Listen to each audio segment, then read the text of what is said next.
જય શ્રી કૃષ્ણ મિત્રો, રાધે રાધે। શું તમને પણ સપનામાં મરેલા લોકો દેખાય છે?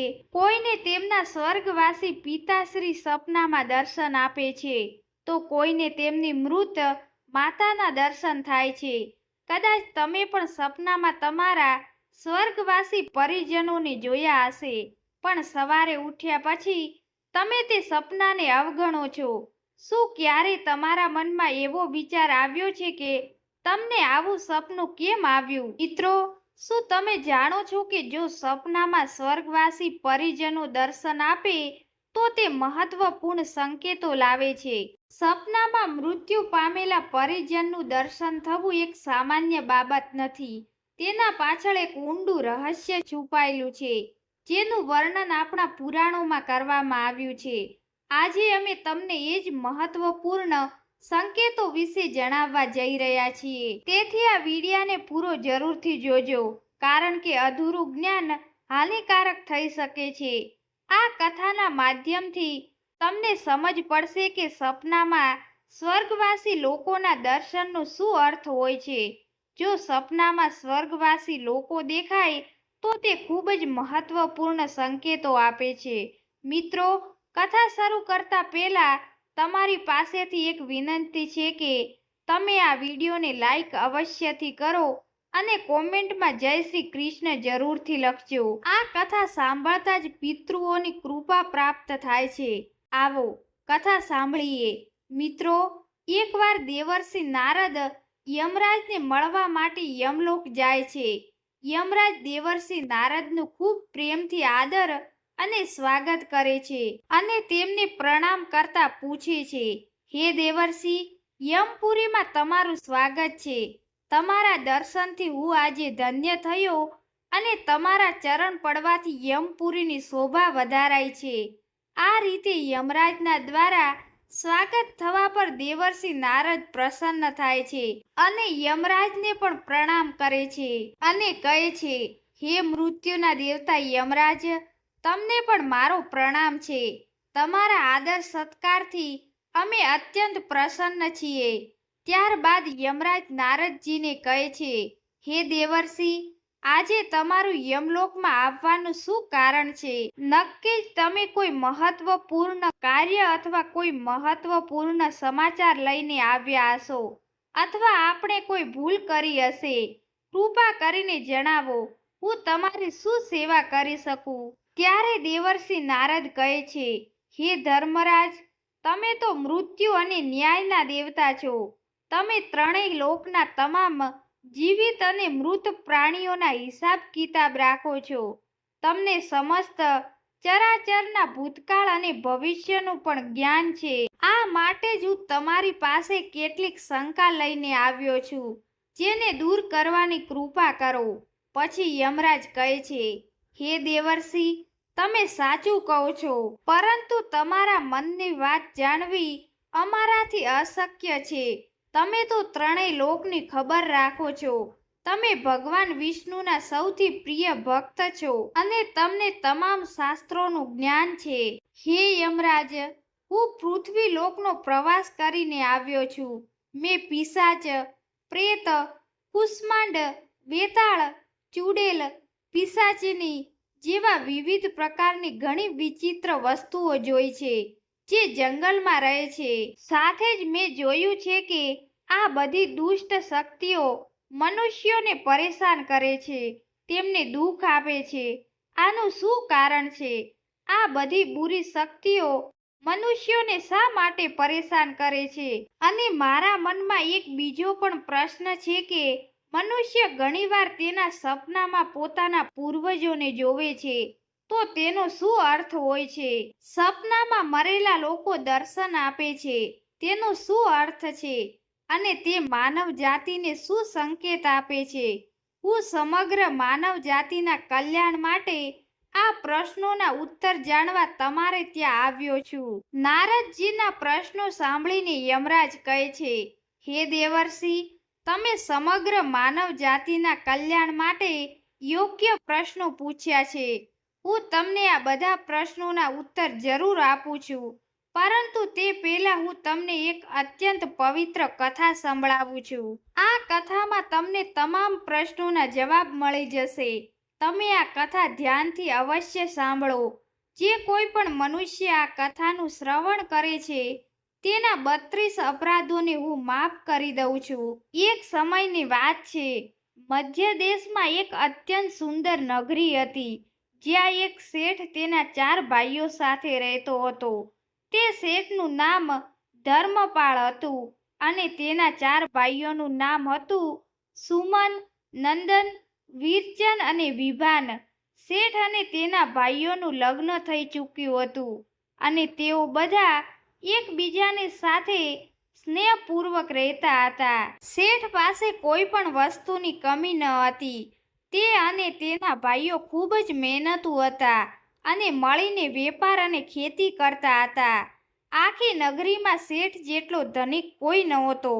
આ આખી સંપત્તિ શેઠને તેના પૂર્વજોથી મળેલી હતી. શેઠના પૂર્વજ મહાદાની અને દયાળુ હતા. તેઓ બધા દાન, યજ્ઞ, હવન અને અન્ય ધાર્મિક કાર્યો કરતા હતા. પરંતુ શેઠના અંદર તેના પૂર્વજોના ગુણ નહોતા. શેઠ ખૂબ કંજૂસ હતો. તે ન તો ક્યારેય દાન કરતો અને ન તો ક્યારેય યજ્ઞ અને હવન જેવા ધાર્મિક કાર્યો કરતો. શેઠે તો ઘણું બધું ધન એકત્ર કર્યું હતું, પણ તે પોતાના ધનને ક્યારેય યોગ્ય રીતે વાપરતો નહીં. ક્યારેય તેને કોઈને એક પણ પૈસો દાનમાં ન આપ્યો અને ન તો ક્યારેય કોઈને ભોજન કરાવ્યું. શેઠના પૂર્વજો ગરીબોને કપડાં અને અન્નદાન કરતા, પરંતુ શેઠે ક્યારેય તેના પૂર્વજોના આચરણનું અનુસરણ કર્યું નહીં. તે હંમેશા ધન કમાવામાં અને તે સંગ્રહવામાં જ લાગી રહેતો, જેનાથી તેની પાસે ઘણી બધી સંપત્તિ તો થઈ ગઈ, પરંતુ તેના પૂર્વજો તેની આ વર્તનથી ખૂબ જ દુઃખી અને રીસાઈ ગયા. પછી પિતૃપક્ષ આવ્યો. પિતૃપક્ષમાં બધા પૂર્વજો પોતાના સંતાનો પાસેથી શ્રાદ્ધ અને તર્પણની અપેક્ષા કરી રહ્યા હતા, પરંતુ તેમના સંતાનોમાંથી કોઈએ પણ તેમના પૂર્વજોની શ્રાદ્ધ કરી ન હતી અને ન તો તર્પણ કર્યું. તેમને દાન ધર્મ પણ નથી કર્યું અને ન કોઈ ભૂખ્યા પ્રાણીને ભોજન કરાવ્યું. એમના સંતાનોની આ દુષ્ભર્યું વર્તન જોઈને બધા પિતૃગણો ખૂબ જ દુઃખી થયા. શેઠના પૂર્વજોને એમના સંતાનોનું વર્તન યોગ્ય લાગતું નહોતું, જે કારણે તેઓ પિતૃલોકમાં પણ દુઃખી રહેતા હતા. ધન કમાવાની લાલચમાં શેઠ એટલો ઉન્મત્ત થઈ ગયો કે તે પોતાના પૂર્વજોને પણ ભૂલી ગયો. તેણે પોતાના પૂર્વજોના શ્રાદ્ધ તથા તર્પણ જેવા ધાર્મિક કાર્ય કરવાનું બંધ કરી દીધું, જેના કારણે તેમના પૂર્વજોની આત્માને તૃપ્તિ ન મળતી. તેઓ તેમના સંતાનોની આવી વર્તનથી ખૂબ જ દુઃખી રહેવા લાગ્યા. પછી એક દિવસ તે શેઠના પૂર્વજો પોતાની વચ્ચે ચર્ચા કરે છે. તેઓ એકબીજાને કહેવા લાગે છે, અમે કેટલા દુર્ભાગ્યશાળી છીએ કે અમારા કુળમાં આવા સ્વાર્થ પ્રેરિત અને લાલચી સંતાનોનો જન્મ થયો છે. અમારા સંતાનો ન તો અમારા માટે શ્રાદ્ધ કરે છે, ન તો દાન ધર્મ કરે છે. અમારા પુત્રોના કુકર્મના કારણે અમારું પતન થઈ રહ્યું છે. આ પ્રકારથી વિચારીને તેઓ બધાએ પિતૃઓ પોતાના પુત્રો સાથે મળવા જવાના વિષયમાં વિચાર કરવા લાગ્યા અને કહ્યું, આપણે યમરાજ પાસે જવું જોઈએ. હવે તેઓ જ આપણી આ સમસ્યાનો ઉકેલ આપી શકે છે. અત્યારે તેઓ બધા યમરાજ પાસે જઈને તેમના પુત્રો સાથે મળવા જવાની મંજૂરી માગીશું. ત્યારબાદ બધા પિતૃગણ આકાશ માર્ગે ઉડતા પિતૃલોકમાંથી યમલોકમાં યમરાજ પાસે જાય છે. ત્યાં જઈને તેઓ બધા યમરાજને નમસ્કાર કરે છે. પિતૃગણો યમપુરીમાં આવ્યા ત્યારે યમરાજ પણ તેમનું સ્વાગત કરે છે અને તેમના આવવાના કારણને પૂછે છે. ત્યારબાદ બધા પિતૃ હાથ જોડીને પોતાના દુઃખ જણાવવા લાગ્યા. તેઓ બધાએ યમરાજને કહ્યું, હે ધર્મરાજ, અમારા પુત્રોની મતિ ભ્રષ્ટ થઈ ગઈ છે. તેમને અશુભ આચરણથી અમારું પતન થઈ રહ્યું છે. તેઓ ક્યારેય પણ ધર્મ નથી કરતા, જેના કારણે અમને સંતોષ નથી થઈ રહ્યો. કૃપા કરીને અમને અમારા પુત્રો સાથે એકવાર મળવા દો. અમે અમારા પુત્રોને સમજાવીને પાછા ફરીશું. તેમને શાસ્ત્રોના જ્ઞાન આપીને ફરીથી યમલોક પરત આવીશું. ત્યારે યમરાજે તેમને આજ્ઞા આપતા કહ્યું કે, હે મહાત્માઓ, તમે તમારા પુત્રને મળવા માટે તો નથી જઈ શકતા, પરંતુ તમે તમારા પુત્રને સ્વપ્નના માધ્યમથી સંકેત જરૂર આપી શકો છો. આથી તમે બધા તમારા પુત્રોને તેમના સપનામાં જઈને સંકેત આપી શકો છો અને તેમને તમારું દુઃખ સમજાવી શકો છો. ત્યારબાદ તેઓ બધા પિતૃ આ વાત પર સંમત થઈ જાય છે અને એક એક કરીને પોતાના તમામ પુત્રોના સપનાઓમાં જઈને તેમને દર્શન આપવા લાગે છે.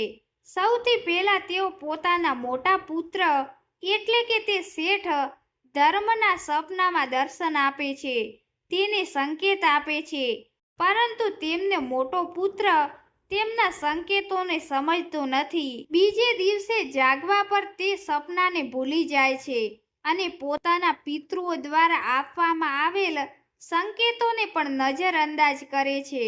આથી તેઓ બધા પિતૃગણ ફરીથી નિરાશ થઈ જાય છે. ત્યારબાદ બધા પિતૃગણ અન્ય પુત્રોના સપનાઓમાં જઈને તેમને પણ દર્શન આપવા લાગે છે અને તેમને અનેક પ્રકારના સંકેતો પણ આપે છે, પરંતુ તેમના બાકી પુત્રો પણ એ સંકેતોને દુર્લક્ષ કરી દે છે. કોઈ પણ પોતાના પૂર્વજોના દ્વારા દર્શાવેલા સંકેતોને સમજતા નથી, જેના કારણે બધા પિતૃગણ અત્યંત દુઃખી અને નારાજ થઈ જાય છે. શેઠ અને તેના ભાઈ ધન કમાવાના લાલચમાં સંપૂર્ણપણે અંધા બની ગયા હતા. તેમને પૂર્વજોના પ્રાપ્તિ દ્વારા દિવ્ય સંકેતોનું મહત્વ કશું જ નહીં લાગતું હતું, પરંતુ પિતૃઓના સ્વપ્નમાં દર્શન આપવા માટેના થોડા જ દિવસોમાં તે શેઠને વેપારમાં નુકસાન થવા લાગ્યું. તે શેઠનો વેપાર બહુ જ ઘાટામાં ચાલવા લાગ્યો, જેથી કરીને તેમની તમામ ધન સંપત્તિ નાશ પામે છે. તમામ ભાઈઓમાં ઝઘડાઓ શરૂ થાય છે. પૂર્વજોએ જમા કરી હતી એ તમામ જમીન જાયદાદને તેઓ વેચી નાખે છે અને સંપૂર્ણ રીતે બરબાદ થઈ જાય છે. તમામ ભાઈ એકબીજાથી અલગ થઈ જાય છે અને પોતપોતાના પેટને પાળવામાં લાગે છે. આ સ્વર્ગલોકમાં પિતૃઓને તેમના પુત્રોની આ દુર્ગતિ જોઈને ખૂબ દુઃખ થાય છે. તમામ પિતૃગણ અતિ દુઃખી અને ઉદાસ થઈ જાય છે. ફરીથી તેઓ બધા યમરાજના પાસે જઈને કહે છે, હે ધર્મરાજ, અમારે અમારા પુત્રોની એવી દુર્ગતિ જોવા નથી મળી. અમારા દ્વારા કરવામાં આવેલા તમામ પુણ્ય કર્મોને અમારા પુત્રોએ નાશ કરી નાખ્યા છે. કૃપા કરીને તમે કંઈક એવી મદદ કરો જેથી અમારા પુત્રોને તેમની ભૂલનો પશ્ચાતાપ થાય. ત્યારબાદ યમરાજે પિતૃઓને કહે છે, હે મહાત્માઓ, તમારો આ વ્યથા હું સમજું છું. હું તમારી જરૂરિયાતમાં સહાય કરીશું. હું આપના પુત્રોના પાસે જઈને તેમને તેમની ભૂલ વિશે જણાવીશ. પછી યમરાજ પોતાના ભેંસા પર ચડીને પૃથ્વી લોકમાં આવે છે અને તે શેઠના ઘરે જવા લાગે છે. જ્યારે યમરાજ શેઠના ઘર નજીક આવે છે ત્યારે તેઓ એક સાધુનું સ્વરૂપ ધારણ કરી લે છે. પ્રથમ તેઓ શેઠના ઘરે જાય છે ત્યારે તે શેઠ અતિ બીમાર પડેલો હોય છે. યમરાજ દ્વાર પર જઈને કહે છે, ભિક્ષા દો, ભિક્ષા દો. શું આ ઘરમાં કોઈ છે? હે માઈ, તમારા દ્વાર પર એક સાધુ આવ્યો છે જે ખૂબ દૂરથી મુસાફરી કરીને આવ્યો છે. જો કોઈ હોય તો ભિક્ષા આપો. દ્વાર પર આવેલા સાધુને જોઈને તે શેઠની પત્ની તેમનું સ્વાગત કરે છે અને કહે છે, પધારો. હે સાધુ મહારાજ, તમારું સ્વાગત છે. કહો, હું આપની કઈ રીતે મદદ કરી શકું? તે સાધુ રૂપ યમરાજ કહે છે, હે દેવી, હું ભૂખ્યો છું અને મુસાફરી પર છું. જો દાનમાં થોડો ખોરાક મળે તો ખૂબ કૃપા થશે. ફરીથી શેઠની પત્ની કહે છે, ઠીક છે સાધુ મહારાજ, તમે રોકાઈ જાઓ. હું તાત્કાલિક તમારા માટે થોડો ખોરાક લઈને આવું છું. શેઠની પત્નીના ચહેરા પર દુઃખના અભિપ્રાયને જોઈને તે સાધુરૂપ યમરાજ કહેવા લાગે છે, હે પુત્રી, તમારા મુખમંડળ પર દુઃખ દેખાઈ રહ્યું છે. જો કોઈ ગુપ્ત વાત ન હોય તો મને કહો, તમારા દુઃખનું કારણ શું છે? તે સ્ત્રી કહે છે, હે સાધુ મહારાજ, તમે સાચું કહો છો. પેલા અમે ખૂબ ધનવાન અને સુખી હતા. મારા પતિ અને તેમના ભાઈઓ બધા સાથે રહેતા હતા. પરંતુ અચાનક જ તમામ ભાઈઓમાં ઝઘડો થઈ ગયો. અચાનક અમારો બધો વેપાર ડૂબી ગયો અને અમે બધા દરિદ્ર થઈ ગયા છીએ. ત્યારે સાધુ કહે છે, હે પુત્રી, તમારા ઘરે પિતૃ દોષ છે. ત્યારથી તમારા પતિને આ દશા થઈ છે.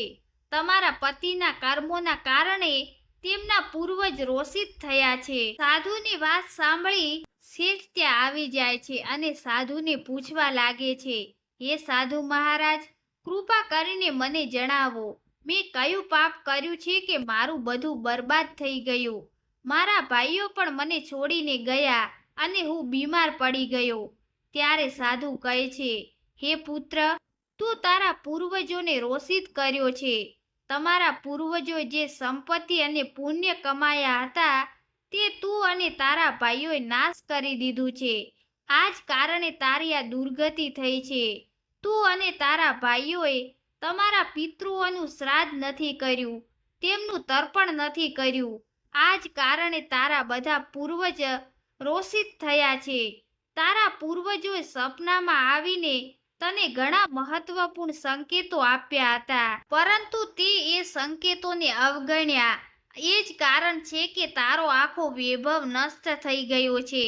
આ રીતે સાધુ દ્વારા જાણવામાં આવતા શેઠને બધું સમજાય છે. તે યાદ કરે છે કે તેના સપનામાં તેના પૂર્વજોએ તેને દર્શન આપ્યા હતા. શેઠ તે સાધુને કહે છે, હે સાધુ મહાત્મા, તમે સાચું કહો છો. અમારા પૂર્વજોએ અમને સપનામાં દર્શન જરૂર આપ્યા હતા, પરંતુ અમે તેમના દ્વારા આપેલા સંકેતોને સમજી શક્યા નથી. કૃપા કરીને તમે મને જણાવો કે સપનામાં પૂર્વજોને જોવા પર શું સંકેતો મળે છે? હે પુત્ર, જો પિતૃઓનો ઉદ્ધાર ન થાય તો તેઓ પ્રેત યોનિમાં જ મૃત્યુ લોકમાં ભટકતા રહે છે. તેઓ ભૂખ અને પ્યાસથી વ્યાકુળ થઈને તેમના પરિજનોના ઘરમાં પ્રવેશ કરે છે. યમરાજે સાધુના વેશમાં શેઠને જણાવ્યું, જો તું સપનામાં તારા પૂર્વજોને ભૂખ અને પ્યાસથી વ્યાકુળ જુઓ છો તો આ સંકેત અતિ મહત્વપૂર્ણ છે.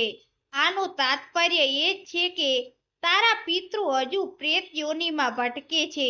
તેનું કારણ એ છે કે તેમના માટે યોગ્ય રીતે શ્રાદ્ધ કર્મ અને તર્પણ નથી કરવામાં આવ્યું. તેઓ પણ તેમના પરિવારથી આહાર અને જળની રાહ જોઈ રહ્યા છે. આ સ્થિતિ ત્યારે ઊભી થાય છે જ્યારે પૂર્વજોના તર્પણ સમય પર ન થાય અથવા જ્યારે શ્રાદ્ધની પ્રક્રિયા સંપૂર્ણ શ્રદ્ધા સાથે નહીં થઈ હોય.